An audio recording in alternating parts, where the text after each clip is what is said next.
All right. So this is our first online consultation for the final exam. It's going to be another one tomorrow, I think from 1 to 3 p.m., I believe. Different links, so please feel free to join that one as well. All right, so I don't have any particular format to follow for this consultation as well. I guess I was just going to wait until you guys come up with questions so I can explain, or unless you want me to explain something or like in what particular order that you want me to do the explanation. Otherwise, I'll just gonna wait for you guys.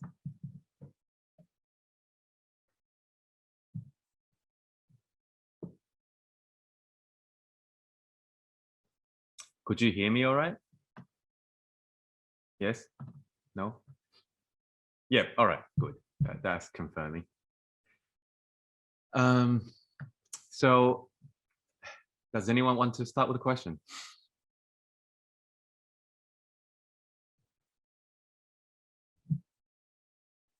It'd be good to run through a question from each topic. I mean, do you have any topics? Do you have any question in particular that you want me to talk about?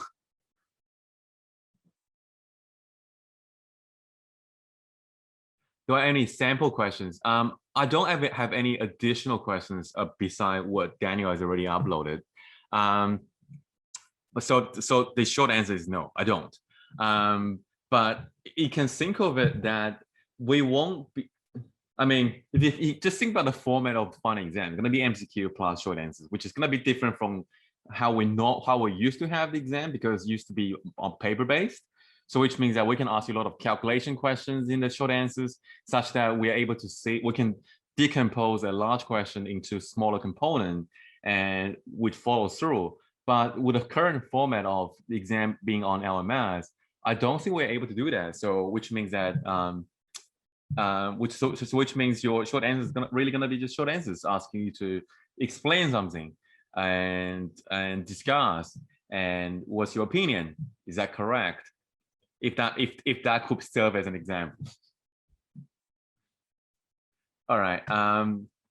So on the chat box,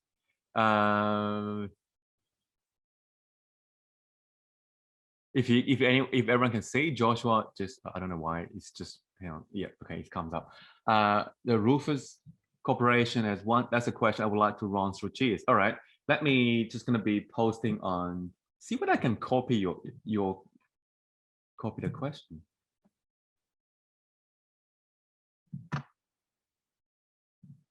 I can't. That's that's one annoying thing about Zoom, is that I can't actually copy the question from the chat, so I can just put it on document that we all can see clearly. But anyway, since you guys all have can access the chat box, you can check out chat box. This company has 125 million shares outstanding, and analysts expect them to have earnings this year. They plan to pay out 40% of its earnings in dividends, and they expect to use another 20% of their earnings to repurchase shares, so which means 60%. If their equity cost, and then the value of it is closest to. So this question, just give me a second. Let me see what was the best way to demonstrate it.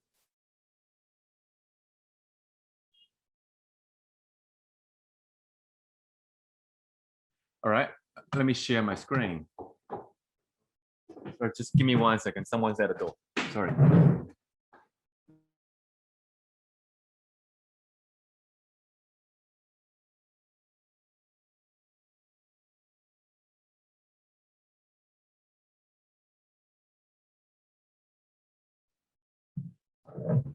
Sorry for the disruption. Just come on, someone at the door. Let me share my screen. There we go. So I believe this question is very much the same as what's in your lecture note. Let's take a look. So if you go down, could you guys see the Chrome? Google? Okay, great. There we go. No, this is extra. No. This slide looks very different from mine. Yeah, that is the one. So if you take a look at this one, what's the name? Was that Joshua? Yes, Joshua. If you take a look at the example with what you have over there, it's pretty much the same question, except that the numbers are different. So what we have here is that we're given the shares outstanding, and then we have given that the expected earnings, the incoming year is going to be 500 millions, and then they're going to pay 50% of the earnings in total. So in this case, in your case, we don't have a total, but you can work it out that 40% goes to dividends and 20% goes to repurchase, which means altogether 60% of that, right? And so what you do here is that, well, you work out 60% of 125 is going to be paid out. So that will be, 60% of the 500 million earnings will be paid out. So that will be, what's the best way? Let me just, actually, let me share the entire screen. Can you see my Word document? Word document?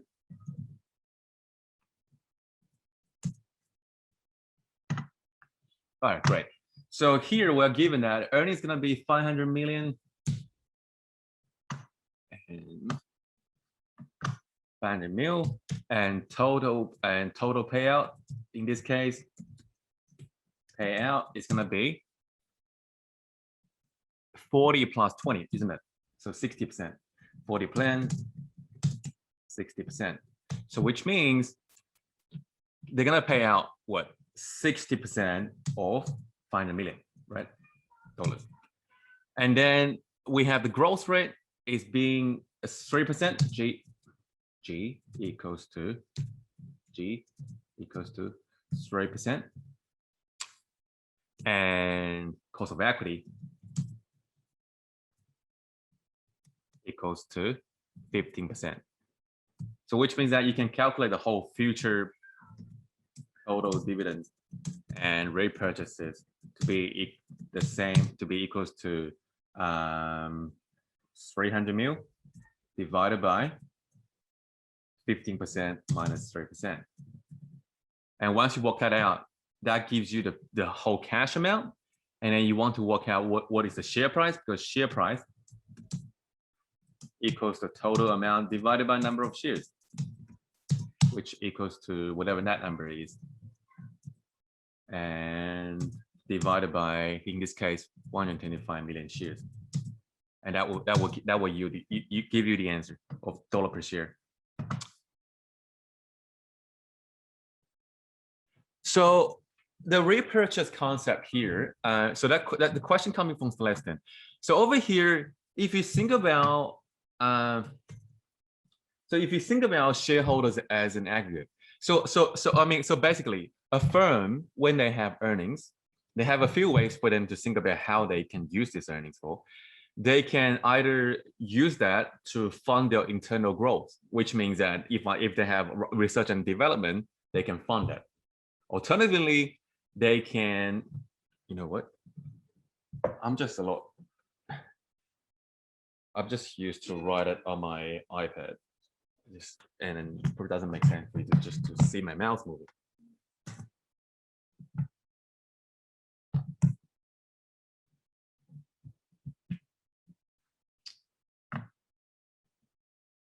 New share, iPad, what? I think it's installing a plugin for my iPad, like every time I'm starting a Zoom. Should be able to do it now.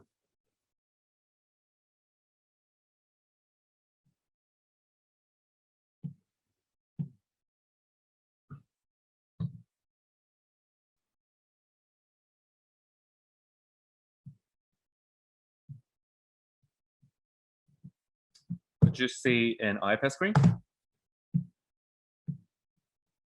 Like I'm writing earnings. Yes, all right, perfect. So, I mean, what we talk about in this class is that in this unit, we think that they can use that to pay out dividends, or they can just use to fund, retain earnings, which means they're gonna fund internal project, which that is the retained earnings, right? That's just what we call retained earnings. return earnings. So, but in reality, a firm doesn't have to pay out cash dividends.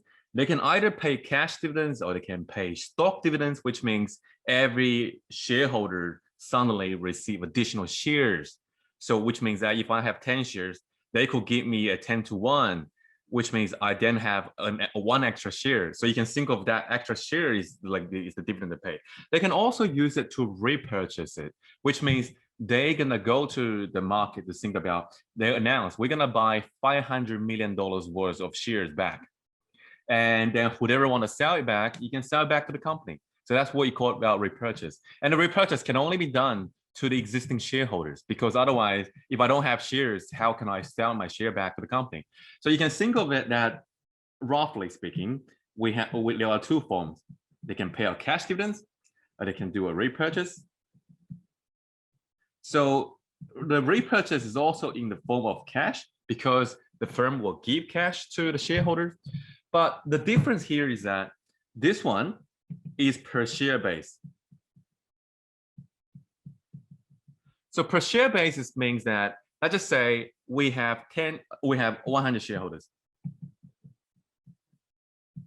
We have 100 shareholders. Each one receive $2 per share. So that means in total, we are paying out $200 in dividends.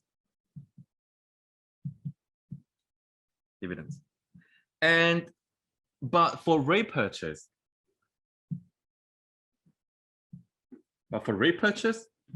we have 100 shareholders. But not everyone gonna take up the offer to say, I'm gonna sell back to this company. So what you could think of is that, well, the company is gonna spend $200 to repurchase. And some shareholders may take up the offer and sell the shares back to the company, but not everyone does. So we can't actually do that on a per share basis. So which means in this case, we have to think about in aggregate. Which means I can think about you can think about that where as a shareholder in total, $200 has been paid to us to repurchase share from us, right? And where in the cash dividend case is that even though it's a $200 dividends in total, but everyone received $2 per share. And which is why when we talk about the total payout model, we think of it as on the total equity side.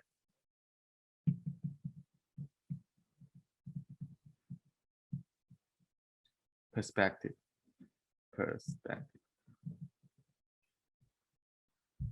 Does that make sense, Celestine?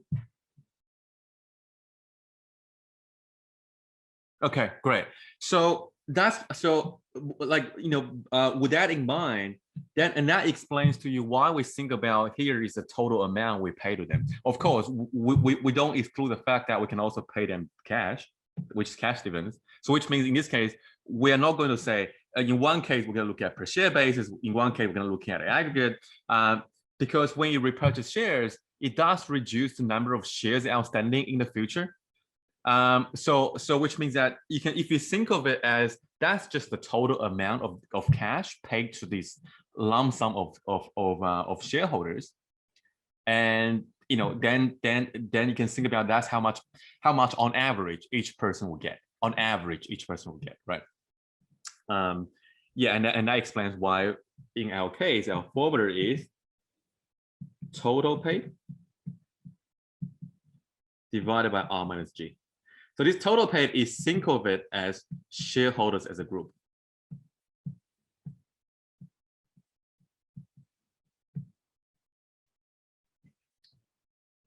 All right. Great. Okay. So this is, I think this is the question, and is the amount of money shareholders receive. That's right. Is the amount of money shareholders receive in total. Because some of this, because the company can pay dividends, they can do repurchase. We're not saying if they do repurchase, they're not going to pay dividends. They can. We're not excluding the fact that they could pay dividends as well. It's just that you can think of it, shareholders, we have 100 of them in total. In total, we all receive $200 in total. And on average, that's like $2 per share. But of course, not everyone going to take off the offer to sell the company share back to the company.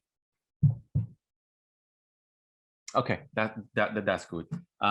So I don't think it was covered in the past, but we do think that is important to go through the total payout. It's something that is, in my opinion, is because that's what we observe in practice, and we should just sort of explain that.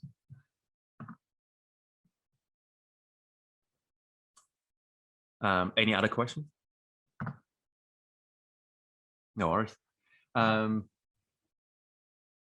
Have you guys looked at, that's my personal email. Have you guys looked at the exam? Got one more. And no, of course, please go ahead, Joshua. I mean, yeah, I mean, if people want to have questions, they can post it up. All right, I'll talk about Joshua's question first, and then I'll talk about systematic versus unsystematic risk in a second. Okay, so this is actually a very interesting question. So if everyone can take a look at Joshua's question, and let me go to the exam. Let me go to my folder in a second. So examinations. I think that there must be that one. Fun exam practice questions. Go here. I'm gonna add it because I don't know which question that is. Actually, take that one, and I'm gonna edit that one. Edit the test.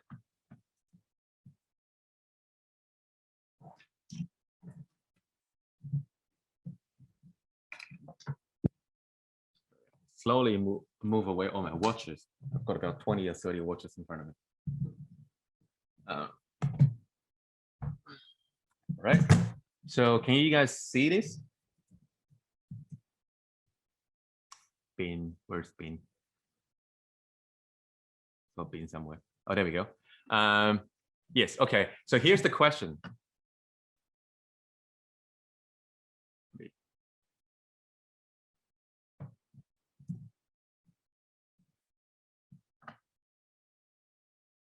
So that's the question. Expect that Bing Enterprise will have earnings per share of the coming year. Bing plans to retain all of these earnings for the next 3 years. The subsequent 2 years, the firm plans to retain 50% of these earnings. You will then retain only 25% of that. And if the Bing is cost of, so this is actually a very important question because it came up in your MFL test before, and I'm gonna take this opportunity to explain it. And let me quickly show you something. You guys can take a look at that as well. So this is a question I did it before, which is the MFL question test that in your test 7, and which I never actually get to release that. So it's pretty much the same format as this question, except that we have different numbers. So so if you take a look at this example over here, we have earnings per share of $2 in the coming year. So which means your EPS here, EPS 1, year 1 is going to be $2, right? And you plan to retain all of its earnings for the next 3 years. So which means the retention rate for year 1, 2, and 3 is all going to be 100%, right? Let's just write this down. So EPS,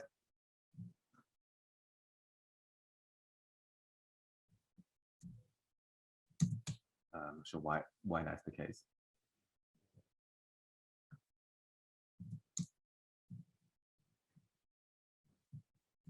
All right, there we go. Not better.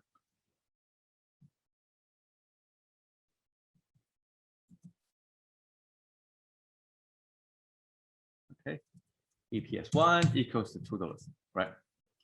And then retention rate for years 1, 2, and 3 are 100%, i.e. dividend payout equals to what? 0%, right? Because that's 1 minus R. And for the subsequent 2 years, the firm planned to retaining 50% of its earnings. So which means retention rate for years 4 and 5. The font is keep changing. That's weird. 4 and 5. I mean, let's just deal with different fonts if you guys don't mind. 4 and 5 is going to be 50%, and which means the dividend payout is going to be 50%. And RR for years 6, 7, 8, blah, blah, blah, and 9 and 10 is going to be 25%. So which means dividend payout then going to be 75%, right? And what's the other key formula that we have? Here is that G, growth rate, equals to whatever that is retained multiplied by ROE, right? Or equivalently, 1 minus dividend payout. Well, I mean, here we're given retention rate, so that's fine, right? Does anyone remember why that formula makes sense? Just type in your chat box if you're saying, should I explain it? Because it's important for you to get it intuitively. Why that's the formula? I mean, it's open book. You guys have the formula in front of you.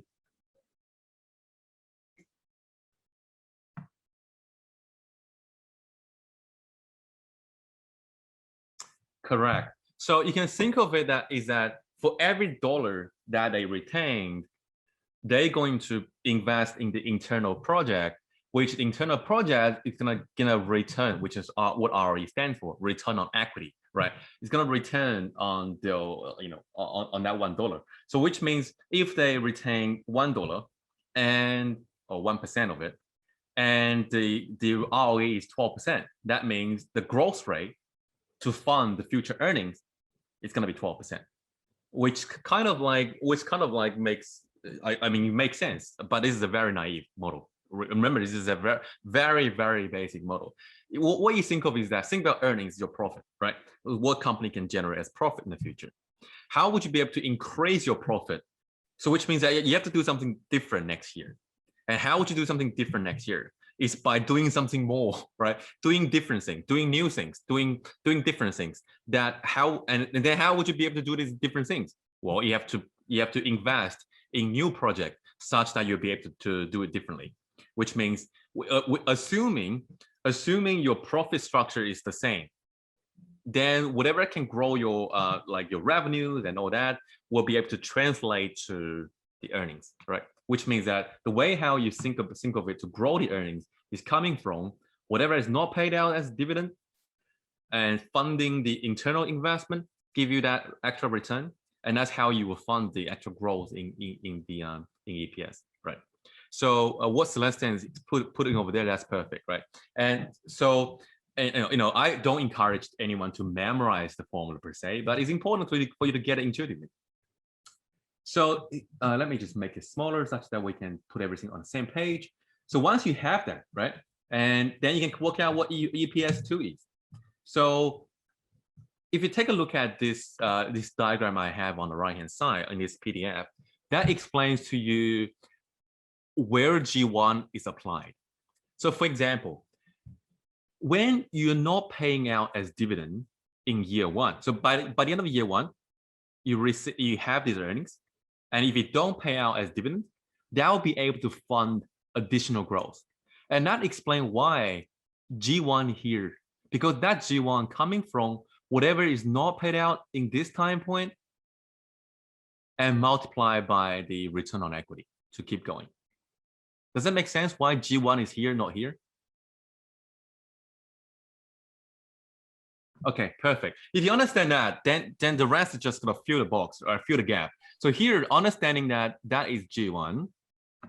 Hello, Lucas. Yeah, we're explaining one of the questions from your practice final exam question, and that's the question here we have over here. You can just take a look, and but we're gonna keep going on this. So in this case, understanding G1 coming from whatever is not paid out from year 1 multiplied by the return on equity. So you can work out your G1 here equals to what? equals to what? 100%, because that's what's over here, right? The retention rate for year 1 to 3 is 100%. So G1 equals to 100% multiplied by what's the return on equity? Sorry, just give me 1 second. This is sorry, I'll be back in a second.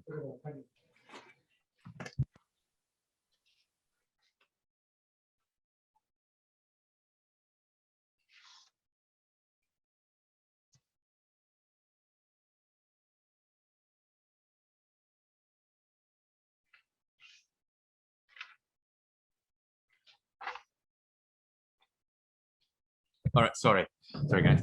So G1 here equals to the retention rate in year 1 multiplied by your return on equity, and the return on equity here is telling you is 20%, right? That's 20%. And how about G2? So G2 is what grows from your EPS 2 to EPS 3, and again G2 coming from your retention, your retention decision in year 2, which is 100%. And G3, again, G3 coming from your retention plan at the end of year 3. Well, I mean, the reason why I keep emphasizing that and being kind of repetitive is just to make sure that you understand where that growth coming from. The growth coming from your decision at the end of year 3 that you decide to retain 100%. And how about your G4? The G4 coming from, you decided to retain 50% of that, right? And your G5 again is coming from, you decided to only retain 50% of that. And then we have here in this case a bit more complicated than that question. Is here is the G6. So which means after 5 years, what's your and you decided to only retain 25%.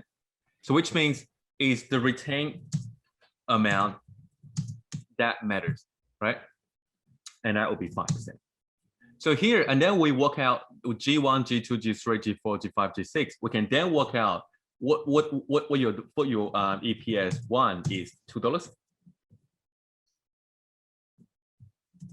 Your EPS 2 equals to EPS 1 multiplied by 1 plus, not G2, G1, right? Because that is what grows based on the EPS 1 figure, right?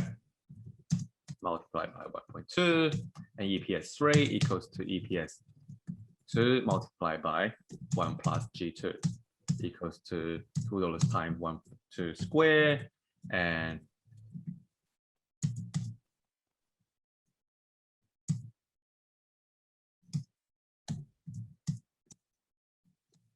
the reason why I explicitly spell this out, because that's a common mistake made by people, is that when I think of it, is that, well, but then, you know, for EPS 4, is that going to be using that growth rate or that growth rate? Which growth rate should I use? Well, again, you need to understand where that growth coming from. Coming from here, at the end of year 3, he decided to retain 100% of his earnings, right? Which means that 100% is going to fund the growth rate for you to get EPS 4, which is why here it's still going to be 100%, which is $2 times whatever that is. Let me just make it smaller again, slightly smaller. Can you guys still see these numbers? Or is that too small? Is that too small? Oh, that's fine. Okay, just fine. Okay, maybe I can make that question smaller, but because you guys can see it, and make this bigger. Yes. All right, and then you can work out what EPS that equals to 1 plus G4, which is 10%. Yeah, I mean you need to calculate EPS 4, right? And EPS 6 equals to EPS 5 multiplied by 1 plus 10% again, and EPS 7 equals to EPS 6, earnings per share. EPS stands for earnings per share. And that's the key one. What's the growth rate that we should use? What's the growth rate that we should use in this case? 5%, correct. All right, and how do we work out what dividend that is?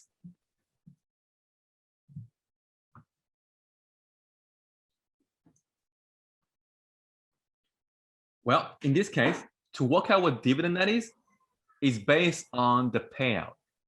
So given that they're not gonna pay out dividends in year 1 to 3, no dividends in year 1. So which means what we have here is that D1 equals to 0, D2 equals to D3 equals to 0.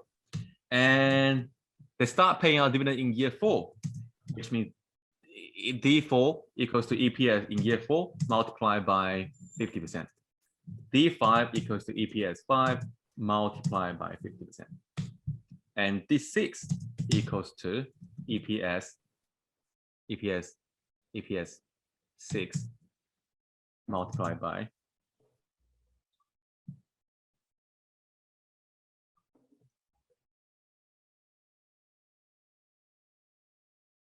25%. And do we need to calculate D7? Well, you can, but you don't have to. You don't have to. In this case, I mean, so over here, what we have here is that once you work out what D4 is, that's the first dividend going to be paid, second dividend going to be paid, and D6.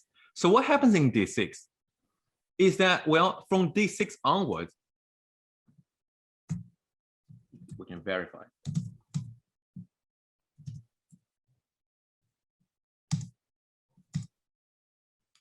We're going to have a constant growth.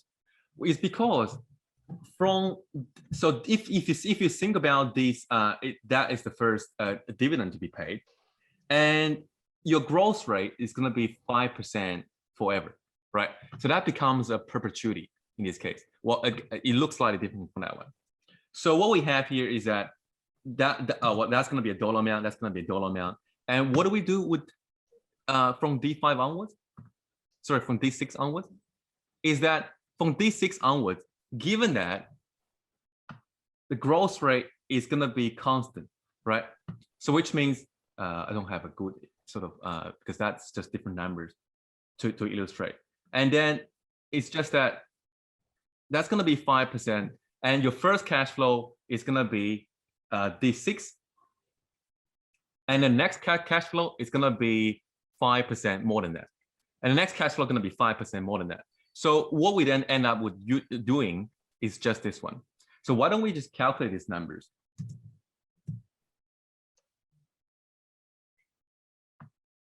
Let's put ahead with all these numbers. Close.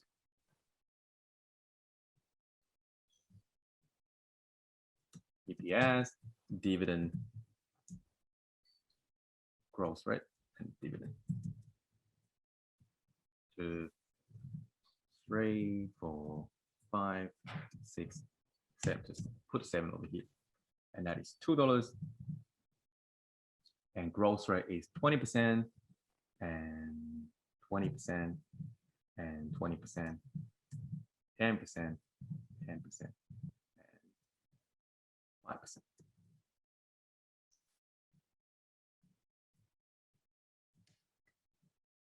Zero percent, 0%, 0%, 50%, 50%, and 25%.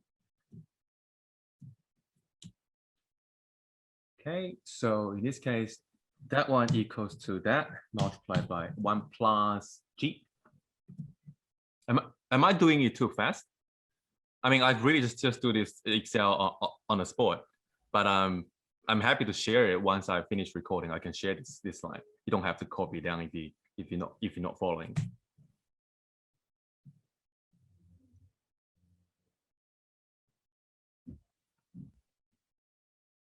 Okay, so you can just drag it.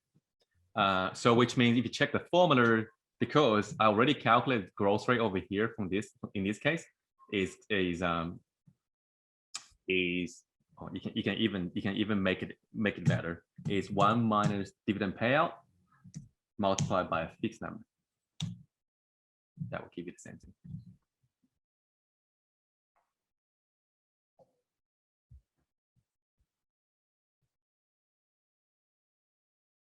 Oh, dividend payout is 75. That's 75%. Sorry, because they're paying out 75, retaining 25% of that.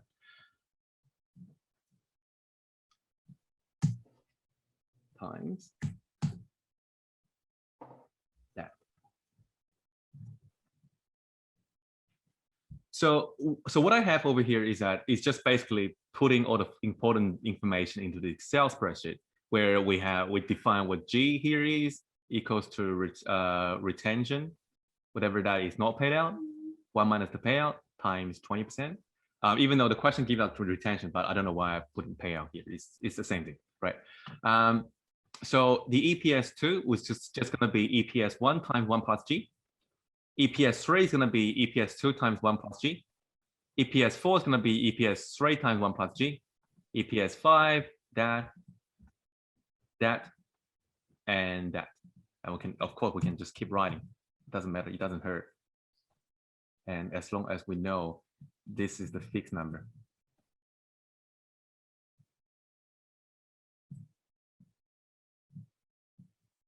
So that is the fixed number, you can see. And so we were talking about the growth rate, right? So you can think of it, well,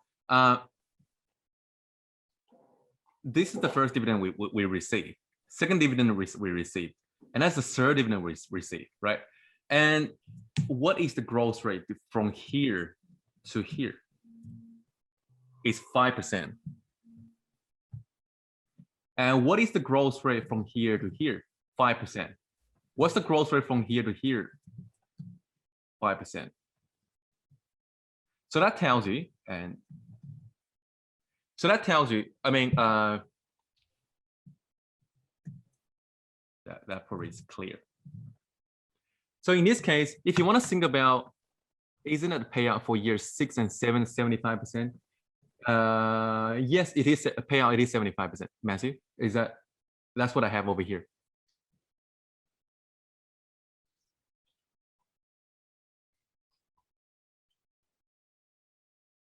So whatever is not paid out.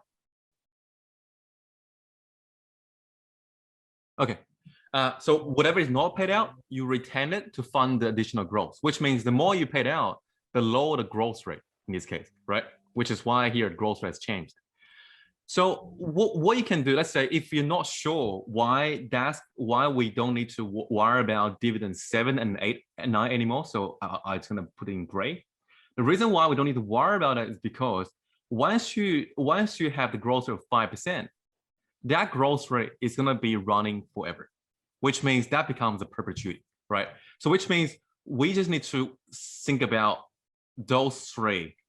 And because from year 6 onwards, the next dividend is just gonna be 5% more than previously, which is what that 5% here tells you, right?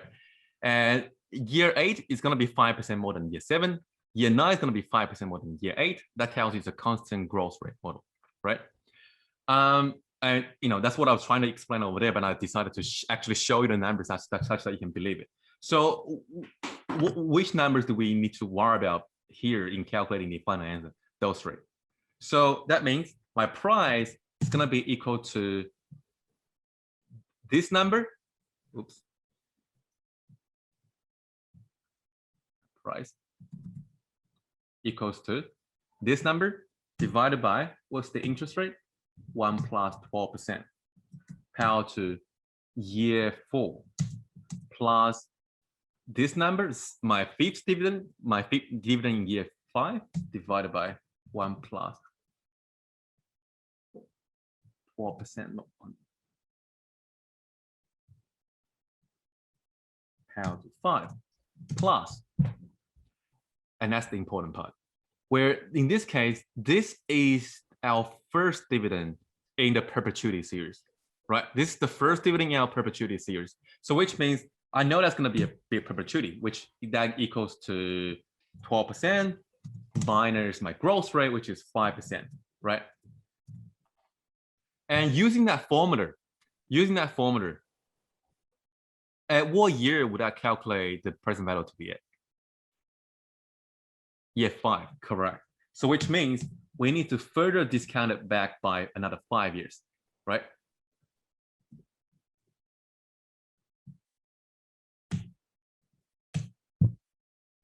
So you have the answer as 27.6. Let's check. Is that the same answer? Yeah, 27.6. I don't know why it's 27.7, but that should be the correct answer, right?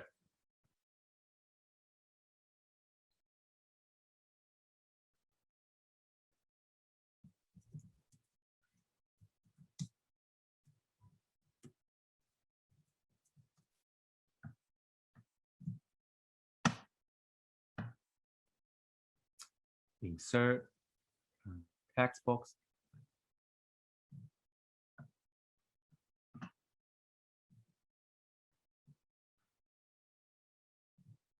All right, everything's here. You can take a look later.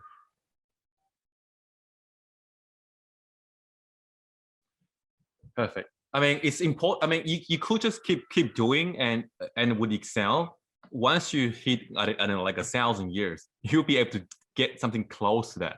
But you don't need to, because we just need to recognize that it's just 5% more than that, right? As we can see. So which means we stop at that point. That is the first cash flow in our perpetuity series.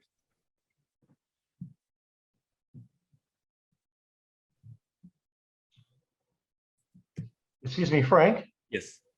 Why is that the first cash flow of the perpetuity series, please? Because in year 6, we have dividend as 3.13632. In year 7, if you keep going, because year 7, the your payout has remaining the fixed number, 75%, right? So which means you're paying 75% of the EPS.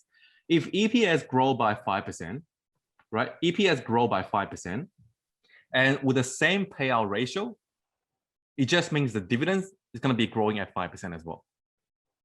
So which means, let's say if we are committed, we're going to pay the same amount every year, same proportion every year.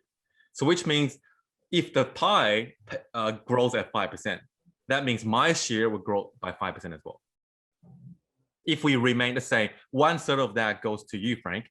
And if the whole pie grows up by 5%, that means my share will increase by 5% as well.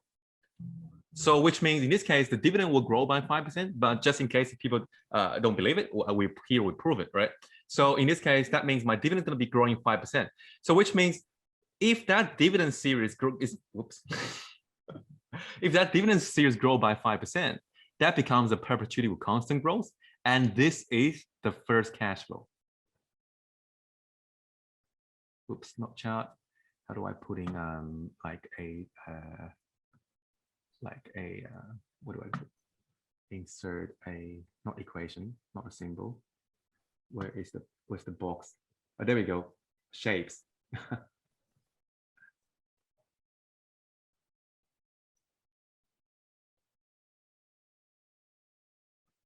And insert another text box.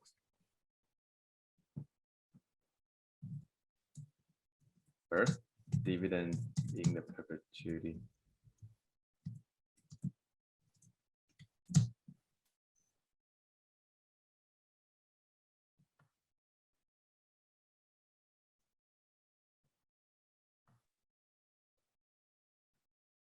Okay.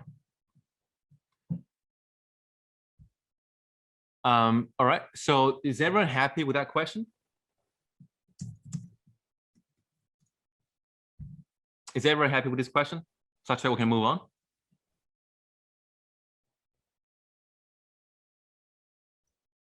Okay, great. All right, and so moving back to the chat, there was someone asked about, so Celeste asked another question. Could you explain systematic versus unsystematic risk? So let me use my iPad in this case. Or actually, I think I use my own slides. When did I last talk by myself?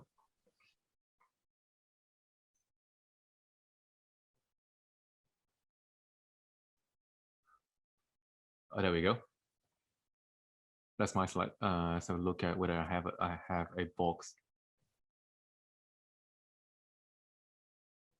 No, I don't. Okay, let me use my iPad. I can draw it.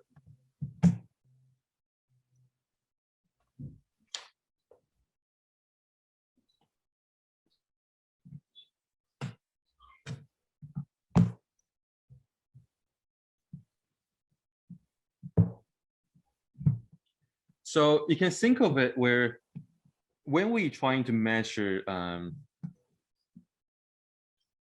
total risk. So I mean, let's just explain that. What we're trying to establish here is that we want to establish there's a relationship between risk and return, right? And from and then what we can find out here is that at portfolio level, that's what at the start of your let me just reshare that again to the screen. At the portfolio level, here you can take if you take a look at this figure, value of 100 investing 1925 to 2012.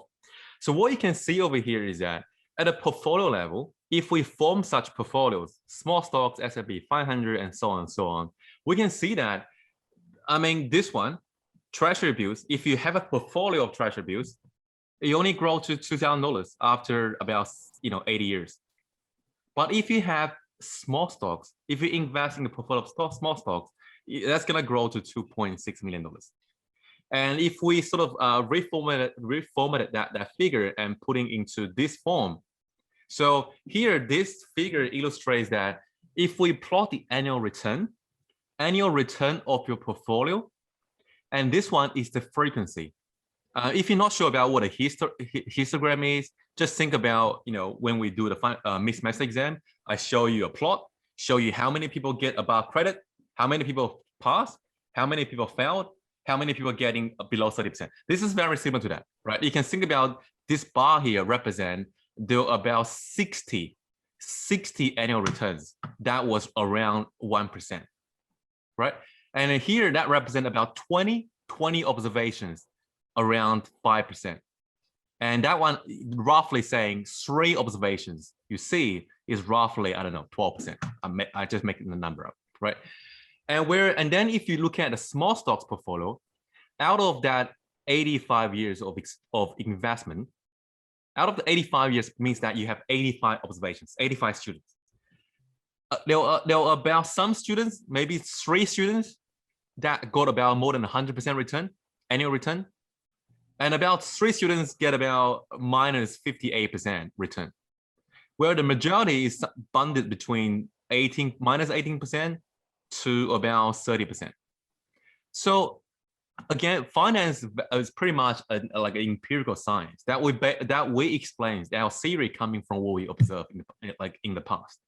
So if you take a look at this one, that we know treasury bills is relatively safe because government back it up.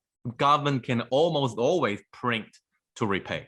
Say let's say if they can't make the payment, they can always just print more money and repay. So we tend to think that that's very safe. Where for small stocks, because it's quite volatile for a business model, they may be at a very young stage in a business, in sort of state of the life cycle, and they don't have stable customers, and they don't have a large market shares, such that there's going to be a big volatility, a big uncertainty towards their future cash flows, and which means the share price fluctuate a lot, which reflect that the annual return fluctuate a lot. As was shown on this diagram, yes, it does fluctuate a lot, because in this case, treasury bills will never be able to give you 60% of return, right? Treasury bills will never give you 60% of annual return, but small stocks do. In the past, in maybe one or 2 years, they give you 60% return. And then in the same goes, treasury bills will not give you negative 40% return, which means next year you lose 40% of your value. But small stocks do, right? In this case, in the past, we have observed that small stocks give you minus 40% return in some years. And then people look at this to think about, okay, how can we explain it? So how can we explain such that we kind of come up with a theory of return and risk? Well, someone from the statistics department to say, well, if you look at the histogram, this one has a lower standard deviation than that. So standard deviation is just a stats term that we borrow from the stats department to measure the dispersion of the distribution. So if something has a very low volatility, low standard deviation, that just means everything is truncated to the middle. In this case, everything truncated to the middle, right? There's not much, the deviation is not diverse. The deviation is not huge like that. Make sense? So, and then people, okay, and then we show you all these formulas. So you calculate these formulas, and such that we can plot this diagram. So what we do in plotting this diagram here is that we're calculating the average return, and we're calculating the standard deviation of that. And then you plot it, and people go, well, now I believe it. And what's the story here? The story here is that there's a positive relationship between standard deviation and the return, right? So in this case, the first thing that we establish is that there is a positive relationship between risk and return. And then people go, oh, I buy that story because it makes sense. The high risk, of course, the high risk should be awarded with high return. People get it, right? But then remember here, we're doing an empirical subject, right? It's pretty much an empirical science. But then if we're plotting the individual returns over here, so these individual returns coming from the individual stocks, and this is the 500 largest company in S&P 500. So they're not small stocks. They're not small stocks like here. They're actually pretty large company. But if we plot it, what can you see, Lucas? Can you still say that there's going to be a positive relationship between risk and return? Well, no, because of from what you're alluding to here, because of diversification. It's the large, diverse market cap stocks, which seem to be more constant, as it were. Oh, well, I mean, that's one way to think of it.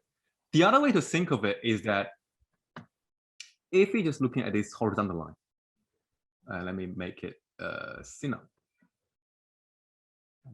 Excuse me, Frank. Yep. This example here, are most of these these are mid-market capitalization stocks, are they? Are they large stocks? Well, in this very case, the yellow triangle represents the 50 largest company in the world in the US. 50 largest. Yep. And then the blue diamond here is the 51 to 400s, and the orange circle is the bottom 100 of the top 500. Again, they are not small companies either. It's just like small. They are the bottom 100 of the largest 500 companies. So let's say if I draw this line over here, if I draw this line, let's just say between, let's just pick a company. Say if between that company and that company, say between that one and that one, let's make it smaller such that you can see. Between that one and that one, which one would you choose? The top one or the bottom one? The bottom one being more risky, yeah? Yes, well, in this case, they're both being risky if we measure standard deviation. So which means if we measure standard deviation as the risk, or if we measure risk as standard deviation, they're both as risky. But then the top one give you, on average, about 16% return every year, where the bottom one gives you about 3% return every year. So in this case, no one's going to choose that over that, right? No one's going to choose the bottom one over the top one. So which means in this case, we don't have a relationship between risk and return. And now let me switch to my iPad. So here's all the background knowledge, right? It's something that you should already have. And now let's switch back to the iPad.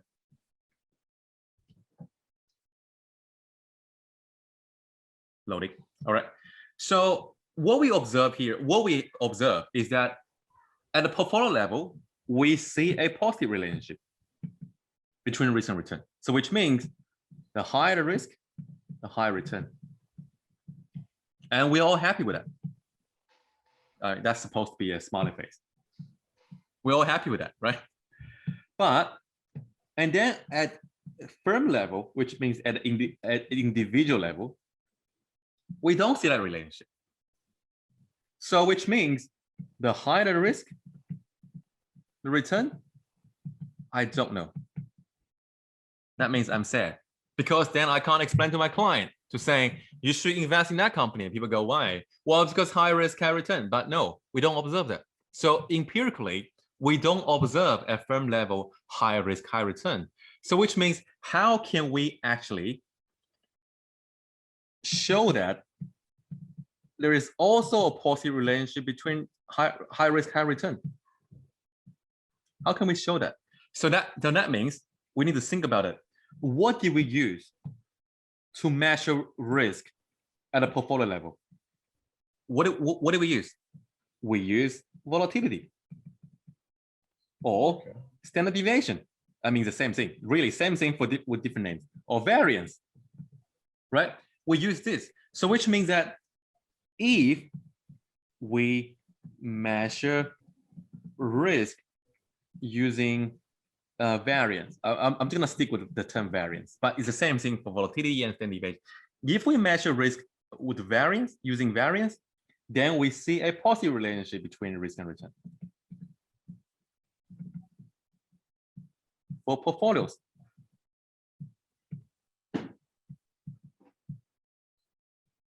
But we don't see this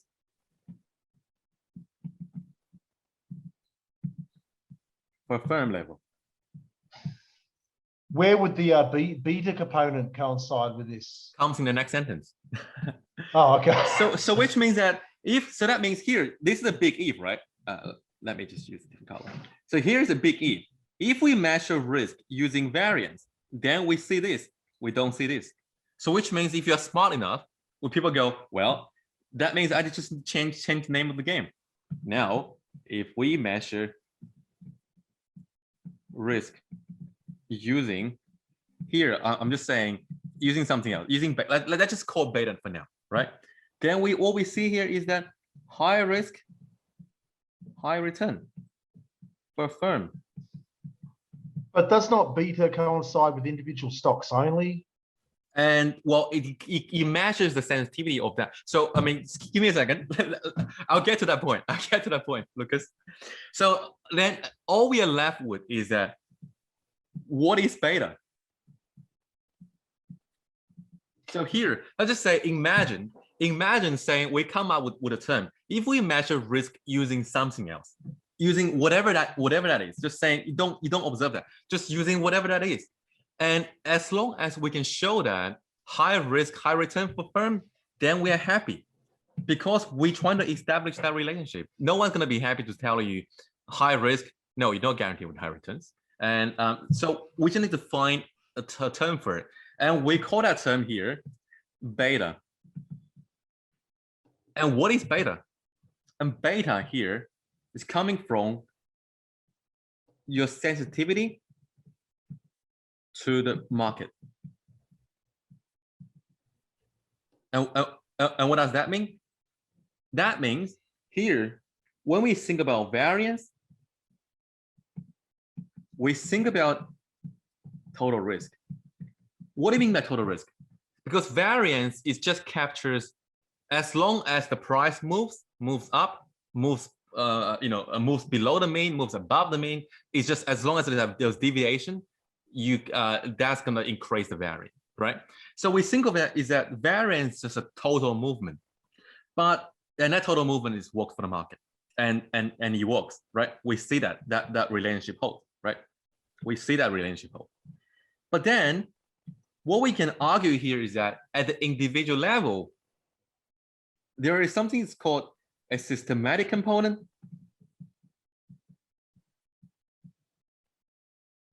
and then an idiosyncratic component, which is also called firm specific or idiosyncratic, I can't even spell that term, or unsystematic, but you can learn the spelling from this lecture. Idiosyncratic, unsystematic, firm specific. And what we're trying to explain over here is that, well, it kind of makes sense. It's saying, well, at the firm level, because there are many risks that is only specific to that company.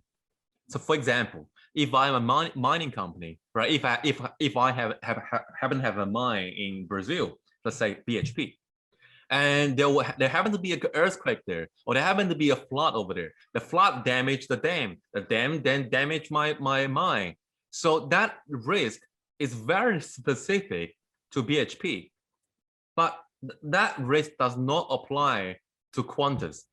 for example, because Qantas doesn't care about your dam in Brazil, doesn't care about your mine in Brazil. Whatever that happens in Brazil happens, that would matter only to BHP, not to Qantas. So which means that we're trying to argue here that the risk coming from two components.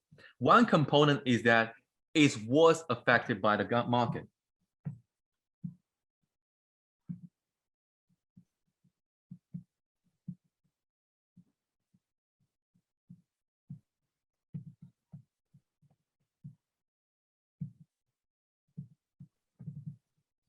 And the other impact coming from your own impact from yourself, coming from, it could be, we talk about the dam and mine for BHP. It could also coming from, for example, what happens? CEOs catch COVID, right? So which means the CEO is no longer able to fulfill his duty as a CEO. But that very much is a firm-specific risk because it's only applied to that firm, doesn't apply to any other firms.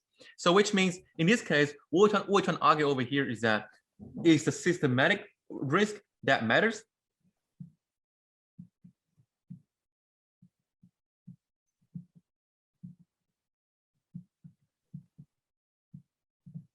High risk, high return for firm level.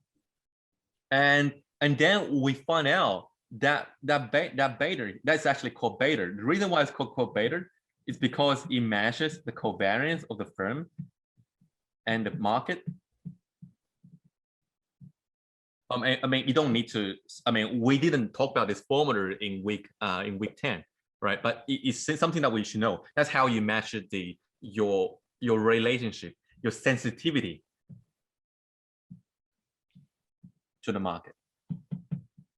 And the reason why we're trying to use that explanation, this explanation to explain it, is because we're trying to explain something we see in the market, right? We're trying to explain this figure to people to say, how would you be able to come up with a theory to explain that high risk, high return works for the company level as well? And then what we show over here is that, let me use a different week, is very important in your week 12. I mean, sorry, week 11. Your very last slide over here, this slide, this one shows you there is also a positive relationship between risk and return for firm level if you measure the risk using beta. Does that make sense? I mean, that really is the principle behind your week 10 and week 11 lectures, is that this is what we observe in a market, and we're trying to explain that theory. We're trying to come up with a theory to explain it. And does beta actually captures risk? Do you guys want to have a guess? Does beta actually captures risk for the company, but at the firm level? Does it do a good job of quantifying risk for firms? Yeah. So we have one answer saying yes. Any other input from anyone else?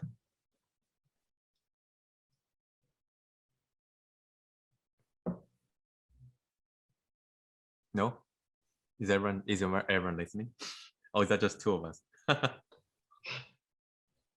How about Celestine? What do you think, Celestine? That how is beta doing a good job quantifying risk in real life for companies?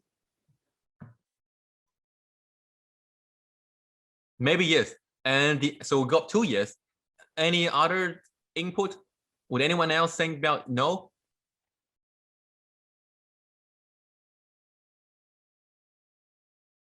No one saying no? Well, the answer is no. No, it doesn't do a good job. It doesn't do a good job. I mean, because it would be great if we can. It'd be great if the world is as simple as this, right? And you can't determine outside effect. Well, it's because, well, first of all, we can never know what a true market is, right? We don't know what a market return. We have this beautiful formula, right? But we don't actually know what a true market is, because you can approximate true market using the S&P 500 returns, like in our example. We can tell you the answer. The market return is is 12%. But how do we know it's 12% in real life? I mean, should your market only gonna be equity market? So which means, is your market solely just equity market, or should your market include bond market? Should your market also include real estate performance? Should your market also include Bitcoin, for example? Should your market also include all that? So which means that we don't know what a true market model is. So which means this is really just a theoretical model, which is why here we call it capital asset pricing model, right? That's what a CAPM here stands for. CAPM, capital asset pricing model, is a model after all, right? Yeah, a few people won Nobel Prize for that, but yeah, Nobel Prize that doesn't really solve the world problem, right? So here it's just, remember, beta here is just what we're trying to come up to measure the company's risk. It makes sense in theoretical sense, but in real life, in practice, it doesn't do a good job. Because if the life is as simple as that, we don't need to study finance, right? Then that's it. I mean, that could be could be the first unit in finance, it could be the last unit in finance. But remember, this is only your first unit, right? You can do a bit more advanced than that, than studying how to quantify risk. But it's just showing you, right? The reason why we come up with the term systematic and firm specific is because we were trying to explain what we see in this diagram. Does that make sense to you, Celestine? I think that, oh, Jay, oh, Celestine. Does that make sense to you? Because you asked that question. All right, perfect then. So, I mean, sorry, it took about sort of 20 or half an hour to explain that question. But it's very, very, very important, because this is one of the key figures that drives week 10 and week 11. Because otherwise, we don't need to study this. It's because this is what we observe. We're trying to come up with theories to explain to people, to say, why would that be a high risk and high return?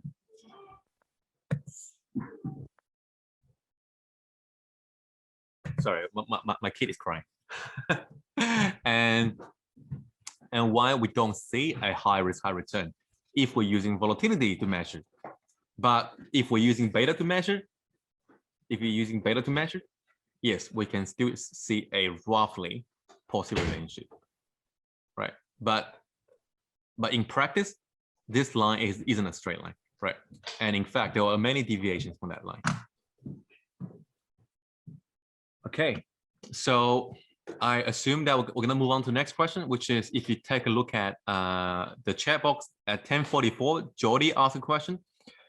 Could you please do the questions from the practice questions? You start with a new project expected to provide incremental sales and COGS for the next 3 years. All right, let's take a look at that one.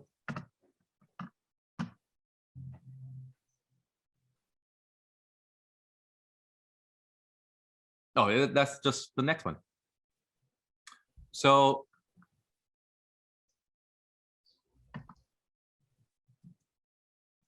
if you take a look at this one, let me just do that.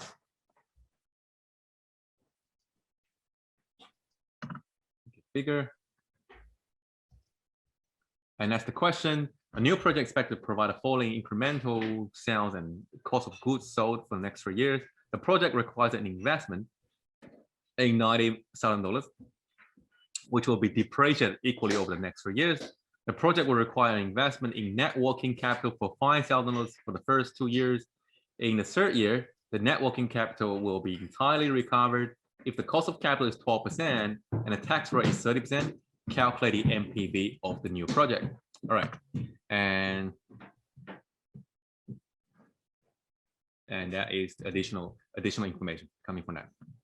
So the revenue and cost part is relatively straightforward. What is not straightforward in this question is how you to deal with the net working capital. So what we can have over here is that I presume everyone can access this information yourself. I'm just gonna write it on my iPad so that we can see better. So this is one of the questions, right? All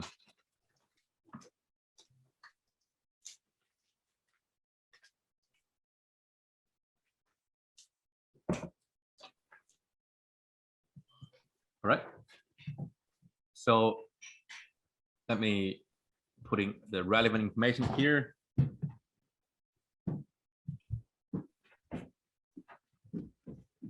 For years 1 to 3, the revenue minus cost part equals to 125,000 minus 20, right? And the depreciation here coming from cost divided by number of years used, and the machine will cost 90,000, and it's going to be used for 3 years, so that's $30,000 per year. And initial cost is 90. And here we need to think about what's the net working capital. The question tells you, if you think about the net working capital here, year 1, 2, and 3, and 0. So it tells you you require an investment in net working capital of $50,000 for the first 2 years.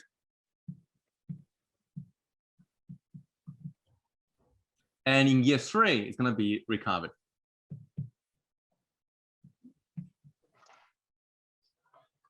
So if you're looking at the changing net working capital, because it's what the change that matters. So could anyone explain, just very quickly, just to check how you guys are understanding it? What do you mean by the requirement in net working capital? Why do we have that? Outflows, inflows of money to a project. But I mean, so when you say here we require to have a net working capital, what is that requirement about?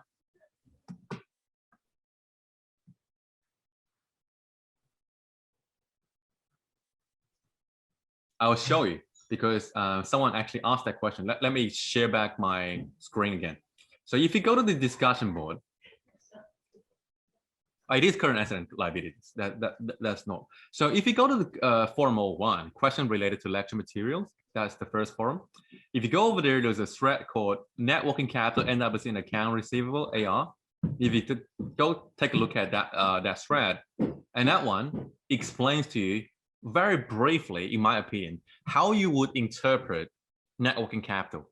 So if it's because what we're doing here, one way to interpret it is that in this capital budgeting part, we care about cash flows, right? We care about cash flows, but because not all your transactions are going to be settled in cash flows, one way for the think of it is that you can think about net working capital here is like a thing of cash, where let's just say if someone give me $100 on credit card, I can take that $100 from that net working capital into as if that is a cash payment, right? Because here in the capital budgeting part, all we care is the cash.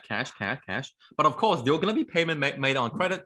There's going to be payment made from us on credit as well. You can think of that net working capital here is like that account, such that you have like a buffering account, such that you can convert credit into cash, if that makes sense.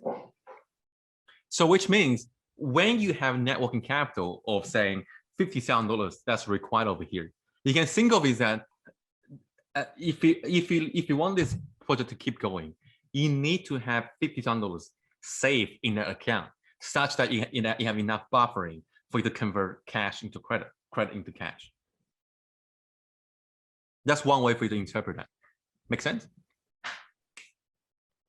Okay, and moving back to the so take a look at that thread later on, right? This is in forum 01.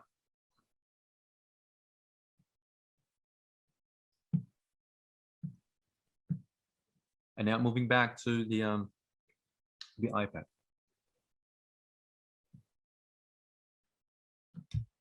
So my interpretation, again, because I didn't write this question, but my interpretation here is that because I need $50,000 that account in year 1, that means I need to set aside $50,000 at the start, right? I need to set aside $50,000 at the start. And that means towards the end of my project, I no longer need to have that set aside. That means I will get back $50.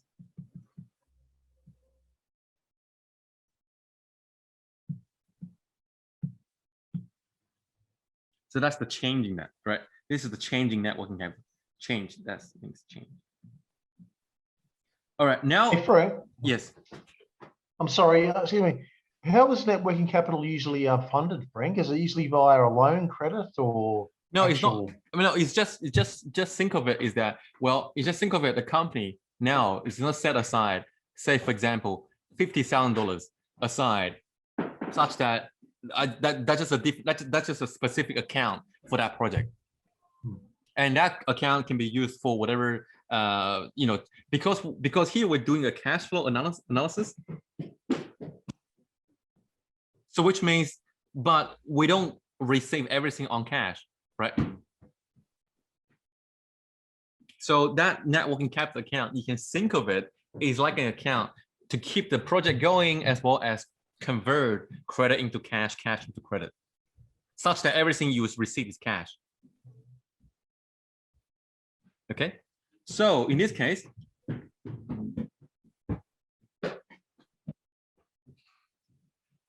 Joshua, what was it? Five? Actually, let me check the question. I don't know. Sorry, it is $5,000.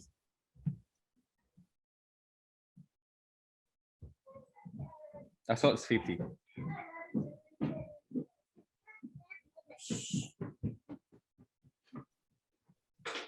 All right, it is $5,000.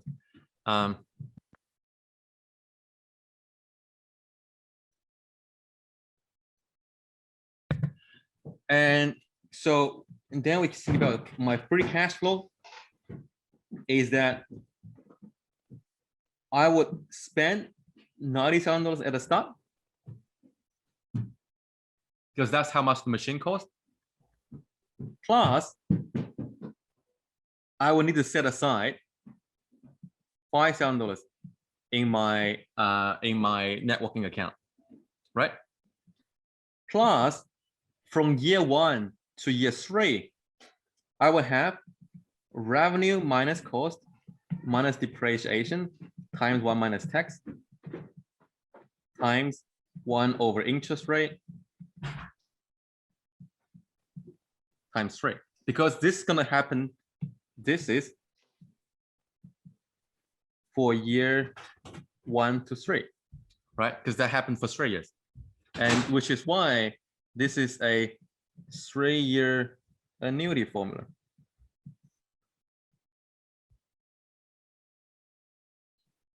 And I add back my depreciation.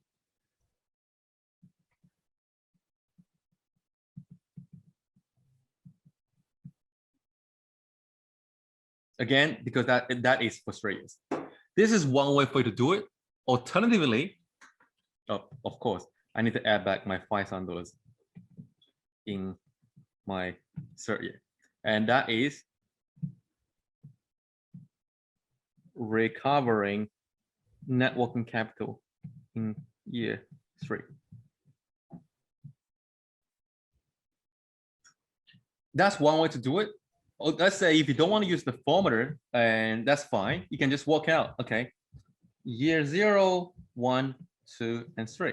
What's my cash flow in year 0?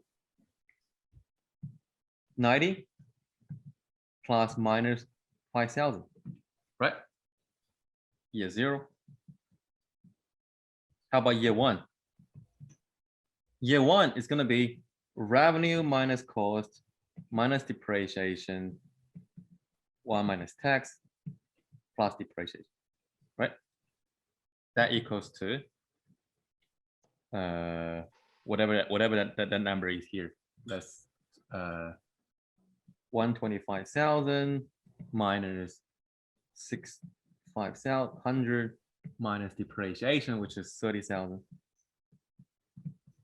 times 1 minus tax, which is 30%, plus 30,000. And year 2, the same as above. Year 3, same as above. plus additional $5,000 because this is recover net working capital. And so which means you can then just add up your NPV is going to be year 0 cash flow plus year 1 cash flow divided by 1 plus R plus year 2 cash flow divided by 1 plus R squared plus year 3 cash flow divided by 1 plus R cubed. It's the same thing, same approach as what I wrote over there. They're the same thing.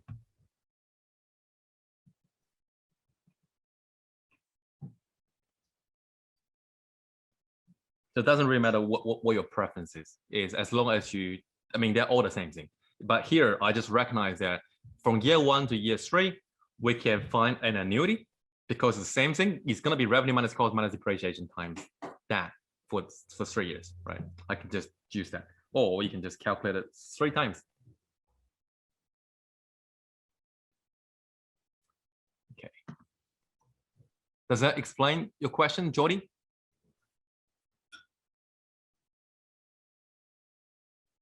So Jade asking that why isn't the $5,000 increase in net working capital in year 1? I don't understand that point. Well, here again, this is my interpretation of the question, is that we need to know what net working capital here is for. The net working capital here in year 1 just means in year for the whole year in year 1, I need to have $5,000 sitting in that account, right? $5,000 sitting in that account. So which means in a practice sense, that means if I need $5,000 valid sitting in that account in the whole entire year for year 1, that means now I need to set aside $5,000 now, which is why this is times 0. Because I need that money for the entire year in year 1. Which is why so Joshua here is asking, would it be $10,000 as you recovered all the net working capital? And that's a very important question, is because we care about change. So what that means here is that the net working capital here tells you, I need to set aside $5,000. It doesn't mean I need to set aside additional $5,000.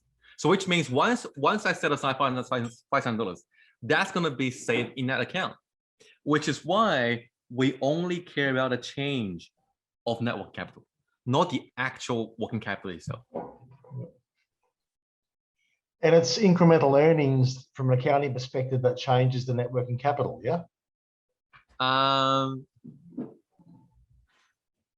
Well, it depends on how you model your net working capital. Because sometimes we model net working capital as a proportion of your incremental sales, right? So which means that we think about we project that we're gonna allocate 10% of my projected revenue next year as my net working capital, and so that means that number changes every time. In this particular question, we're just saying we need to set aside $5,000 in net working capital account.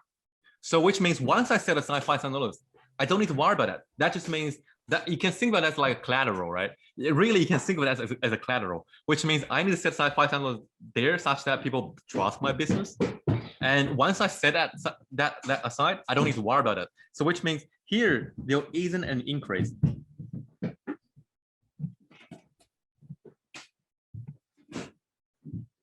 The increase here is 0, right? Because it doesn't really increase the amount. It's just once I set aside, it will be sitting there.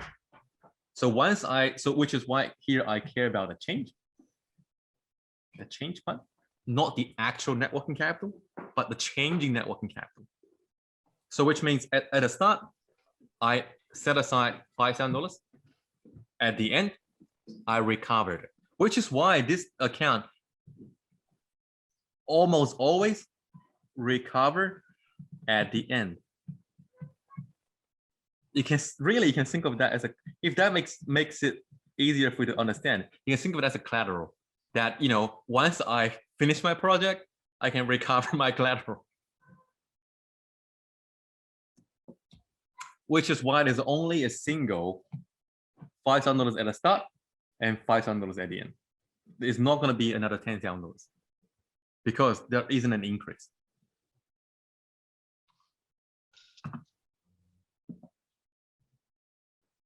What the main purpose of networking capital is to have a little of a substance, as it were, for the capital budgeting, is it? You need something there from a credit standpoint. You know. Yeah, well, yeah, that's right. You need something there as a way to sustain the business going. It's just like that. I mean, usually we're talking about working capital is really, that's the minimum amount for you to get a project going, managing a day-to-day basis. So Jade asking questions saying, if we take out cash from network capital for a credit transaction, do we have to replenish the account to get back? The answer is no, because we think everything is, we assume everything is done in the current sense. So which means that, remember how the current account means less than 12 months?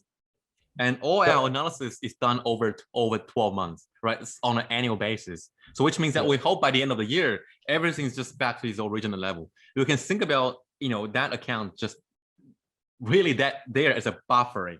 It's a buffering stage.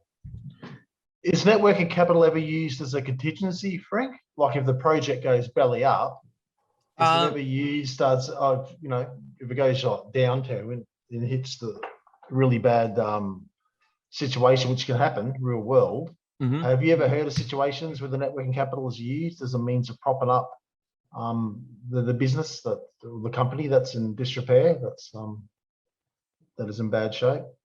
Well, usually if the company has a negative working capital for a long time, it just means that they are in the sort of in the edge of not being able to run their business. So I mean, after all, a company bankrupt coming from their failure to meet all the outstanding liability, right? I mean, for example, if you have a negative working capital at the moment, that just means your current assets not even covering your current liabilities.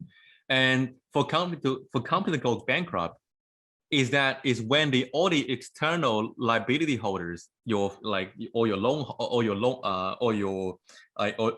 holders or your loan holders or your sort of like your suppliers come here saying, pay us the money. And the company would say, if I can't meet all these external obligations coming from my liability side, then I'll file bankruptcy.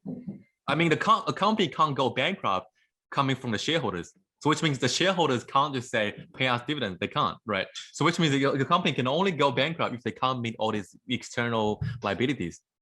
So, and of course, not having a positive working capital, showing you're probably not in the best financial health condition. And Josh was asking another question. So it's just saying that the $5,000 covers years 1 and 2. It's not saying, well, the $5,000, it is a requirement for year 1 and year 2. So which means, let's just say, let's just imagine. So coming back to this one, here, this is a different scenario, right? What I'm explaining is a different scenario, not the same scenario. If the question come here and tells you, you require to have a net working capital in year 1 and nothing in year 2, nothing in year 2. What happens in year 2 for changing net working capital? That means you recover that $5,000 in year 2.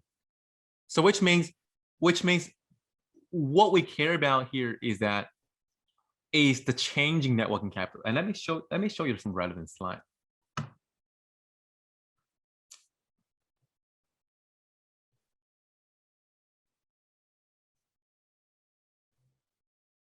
Give me a second.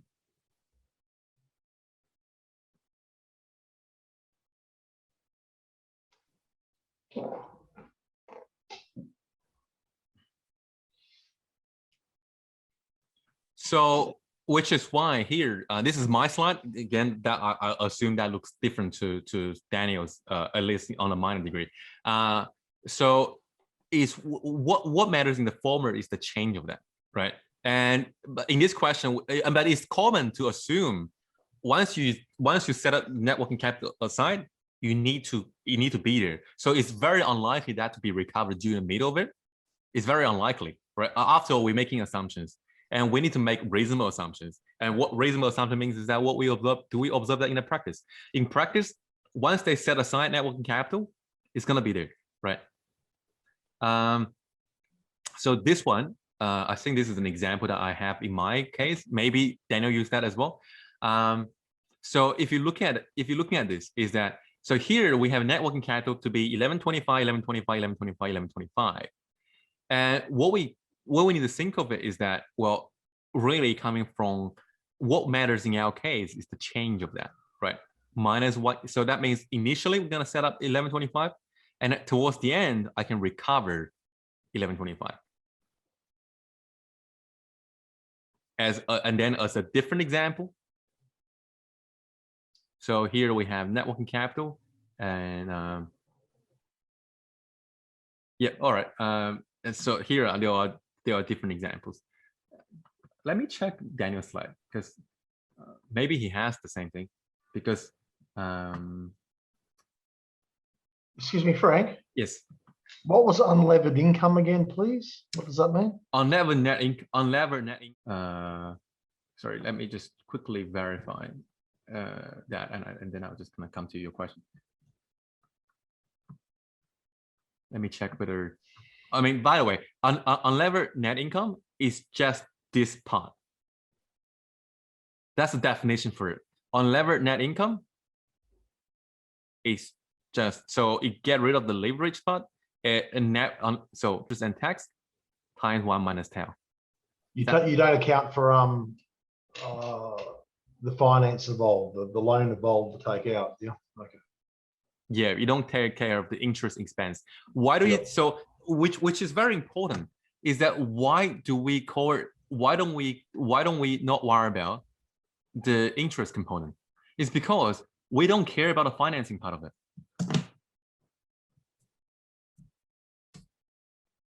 Yeah, excluding interest expense. Why don't we exclude interest expense? It's because we're trying to separate our investment decision from the financing decision. And that's again, that's another very important part of that week, is that we separate financing decision from investment decision. I mean, and the rationale is very simple. It's because if you think about it, let's just say if I want to invest $10 million, if I want to find a project, and so here I've got $10 million, I want to invest, I want to make a few investments. So my investment decision shouldn't depend on how I come up with that money to be financed. That should be separated, right? And which is why here we introduce something called unlevered net income, because we're trying to get rid of the impact coming from the financing cost, right? Coming from the financing cost, which is here, while isn't like a minus interest expense and all that, right? So that's EBIT minus 1 minus tail. Does that make sense? Yes. All good. All good. All right. And let me just check whether he has an example for. I think Daniel should, because it's pretty much the same idea. Yeah, I mean, he does show you that it's the change in net working capital, right? And that's the important slide.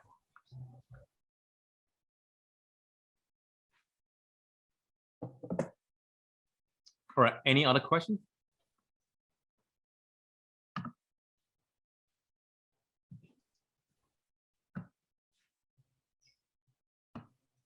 I mean, while we're here, any other questions on this practice finance exam?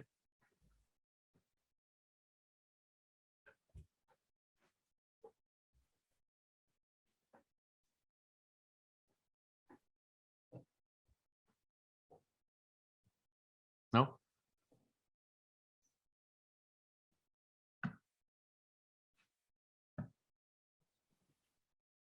No? Yes? No? Is everyone still here? Okay, Jody asking, Could you please do finding out the yield to maturity from MFL 6? I think it is. For what is the bond to yield maturity expressed as APR? Let's take a look. I don't know. Let's take a look. I mean, I think there is at least one question on that.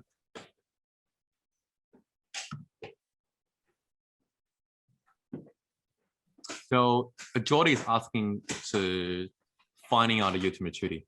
And what I can tell you right now is that we won't ask you a question on actually finding out the yield to maturity using Excel, right? We're not going to ask you a single question in the final exam, but of course, we will ask you the concept with a yield to maturity, but we're not going to ask you a question to say, here's the coupon paying bond, and here's the coupon paying bond, here's the coupon rate, here's the price, here's the face value, here's all that. Calculate the yield to maturity. We're not going to ask you to do that, right? We already test you in my finance lab. But if you want to find out how to do that, that's fine, because that's reasonable. We can just quickly do that together. Preview. And Matthew asking, will the final exam format be the exactly same as the mid-semester? Yes.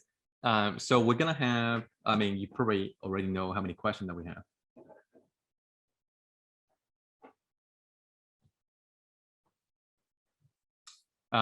Yes, so 20 MCQs plus 2 short answers.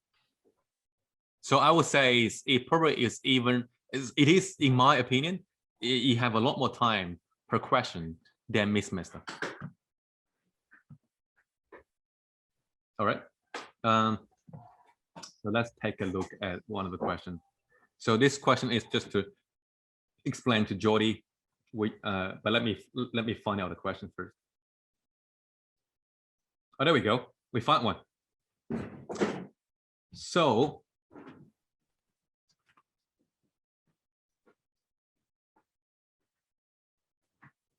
what?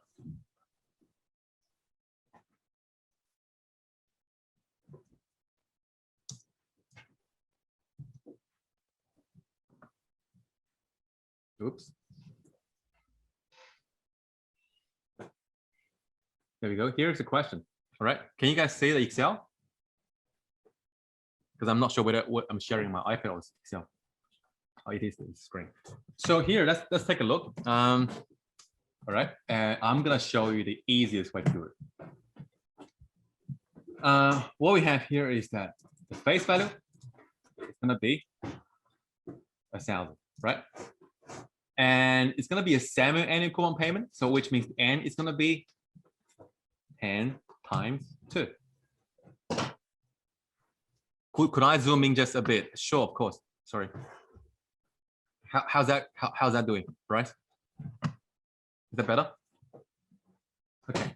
So N here is 20, and the coupon rate equals to 8.8%.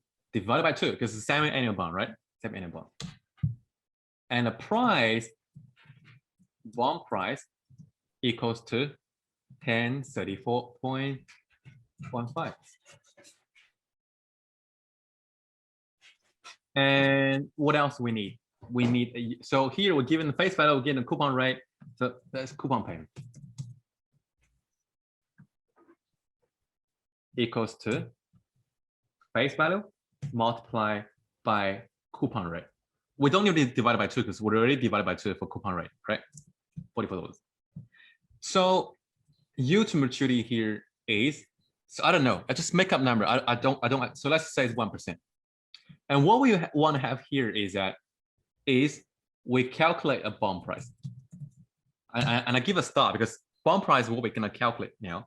So the bond price is going to be calculated using a formula, which is my coupon payment times 1 divided by my interest rate times 1 minus 1 over 1 plus my interest rate power to 20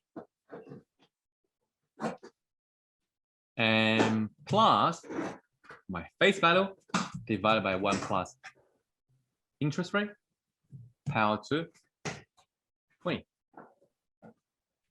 And that doesn't give us the right number because the right number here is 1034.15, right?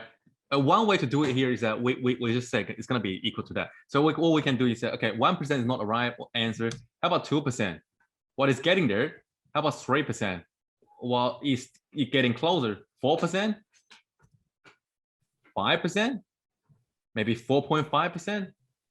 4.4%? Maybe 4.3%? So essentially, what Excel is going to help you doing is by changing that numbers, right? But of course, it's tiring for us just to keep punching the keys. So what we can do over here is that using data, what if analysis. So data, what if analysis, go seek function, go seek. Say by set the cell 22, D22 to what value? My target value is 1034.15. And what's the input I want to change? Is changing the yield to maturity. And the answer tells you, oops, because I should have hit yes. Let me try that again. Set cell D22, which is my bond price, to my desired bond price by changing the cell, this one, yield to maturity. And the answer tells me that if my yield to maturity was 4.1455%, I would get a bond price as 1034.15. And that is the yield to maturity that we're looking for. But the question here is saying, express it as an APR with semi-annual component. So here, everything is expressed on a 6-month basis.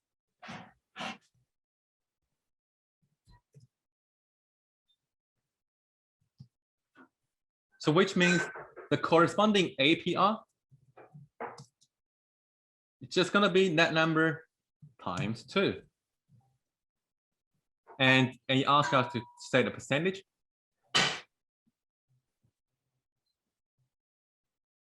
(8.29%).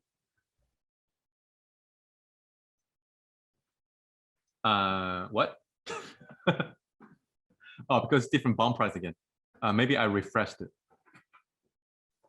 So see how every time I tweet that numbers refreshes, I'm pretty sure that's the right answer. Because if not, we can check it.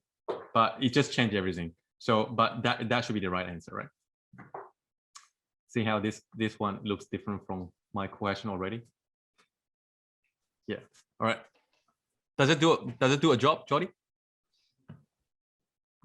Okay, great. So remember, this one is recorded, and checking the time is 11:44, so which means that you can fast forward to roughly an hour and 40 minutes just to recheck this if you're not sure about it, right? And I'm gonna make available this spreadsheet later on. Thank you. No worries. And the next question.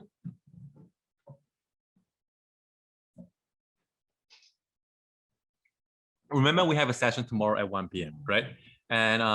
And yeah, if you want to make that next session more fruitful, spend a bit more time on revision today, come back with a list of questions so that I can do more demonstration tomorrow.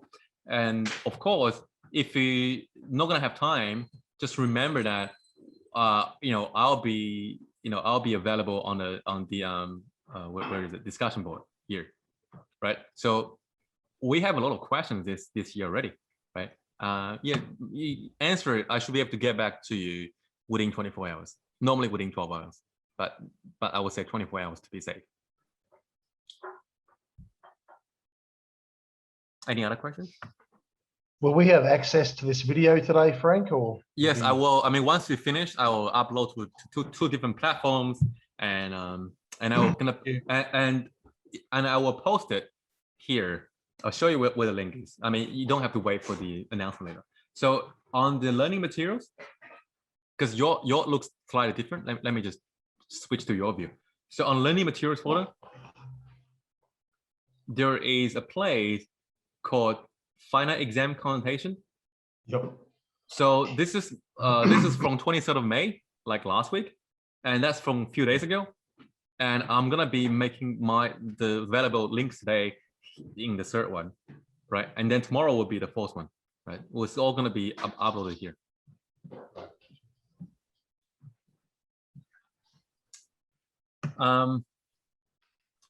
Let's take a look. I mean, since we still got 14 minutes, let's take a look at your MCQ question. So if you go to the final exam folder, examinations, final exam questions, practice questions, there is a folder called this one, 60A MCQs. There's one that comes with so the one comes with the solution, everything is highlighted, right? So all that is highlighted, right? So that means, for example, A would be the correct answer for question 8. So again, this is just additional practice for you to get your hands dirty on. If you haven't done it, please take a look. If you can rush it, you can come back with questions tomorrow, or you can just always ask that on the discussion forum.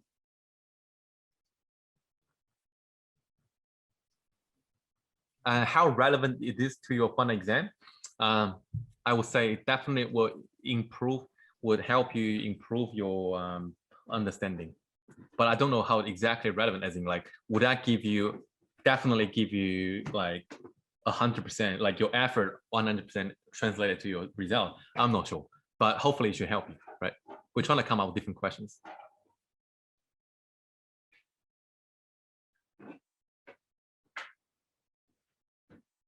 All right.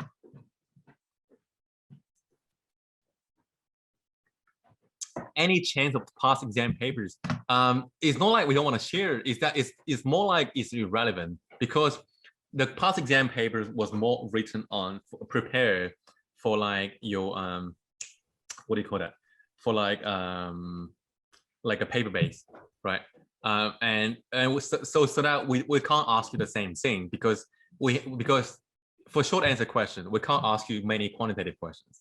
And we used to have a lot more quantitative questions in the short answers and a lot more theoretical questions in the MCQ. But now we have to sort of switch the order.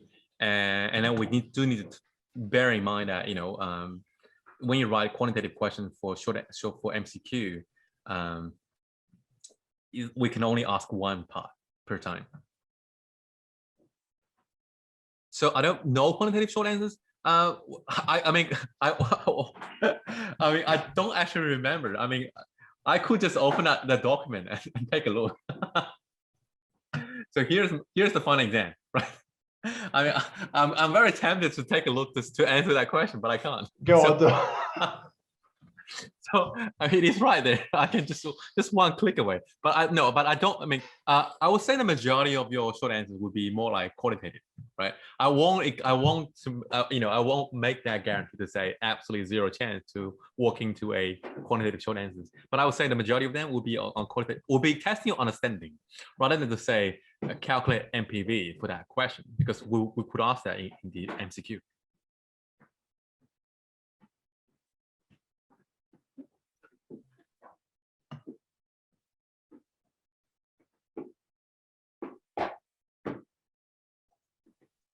Where do you go for the MCQ questions that you can see that you showed 2 minutes ago? It can be accessed from the examinations folder. Examinations. And then final exam practice questions. And then practice MCQs. And you know, I would encourage to take a look of the non-solution embedded ones, right? Just look at the normal ones, because once you see the answer, it's like, of course, your mind gonna go, why is C the answer? just look at the normal version first. The 60 MCQs. I think in the past, I have something like, maybe that's a different textbook. I can't really remember.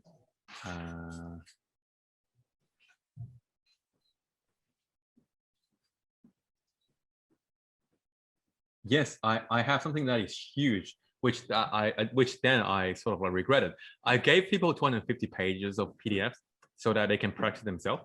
So this is like 250 pages of MCQs, right? But then people just panic a lot more than necessary. So I decided to not to release it because a lot of questions are irrelevant, right? You don't have to know that, for example, you don't have to know some of it. So we then handpick 68 MCQs.